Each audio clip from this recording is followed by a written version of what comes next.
Hey, so I'm deciding that I'm going to start just vlogging about the cities that we've been to. The days get a little long, and some of them haven't been that important. But I'm going to talk about Madrid, which would have been day 9, which is the day of the European Cup, which I found out that the two teams competing are both from Madrid, which means Madrid is an entire party weekend, which is way too much for Travis and I.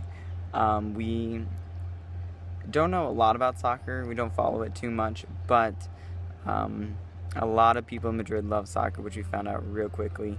But that day we pretty much just went on a walking tour, met this girl named Erica who was kind of funny, but also just like kind of dry humor. She showed us around, and we thought it was a free walking tour, but apparently at the end you're supposed to tip them, and it's kind of mandatory, which means that it's not really a free walking tour.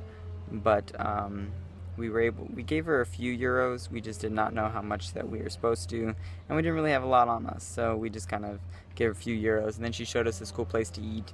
It's kind of expensive, but we got an appetizer, 2 drinks, some sangria, and a main course and a dessert, which was nice. It was like 13 euros, so that was really cool. I had my first paella, which was really complicated to eat because there was a lot of bones and crawfish in it. Had some lovely sangria, which was delicious. But then we kind of went back. We went to the palace, kind of saw that, and that was when we first saw our first drinking fountain in Europe. Our first free drinking fountain. That was pretty elaborate moment for us. We took full advantage of that, and we watched the game that night.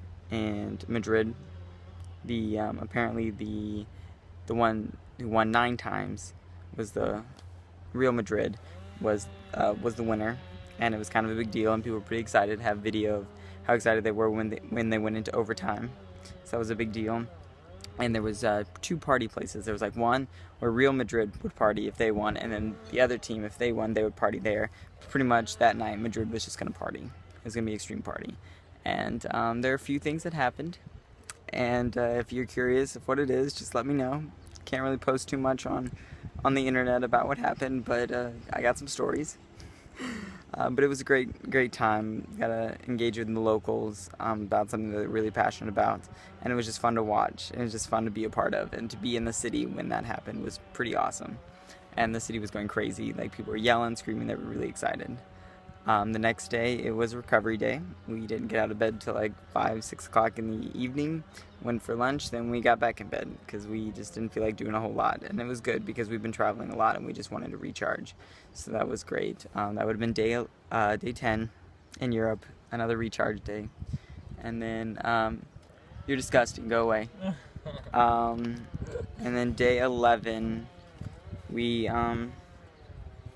just kind of walked around and went to the park and enjoyed our last full day in Madrid.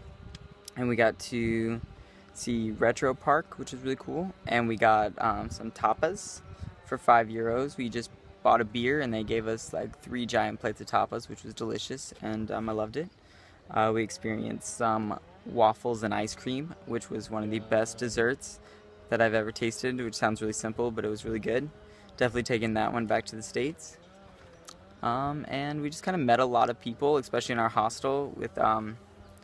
Met a lot of people from like Kentucky and Arizona, Singapore. Just met a lot of cool people, and a lot of them were going to Florence, or going to Barcelona after we were. So it was like a bunch of us, like a group of like 10 of us, were all going to Barcelona on Tuesday, which was really cool.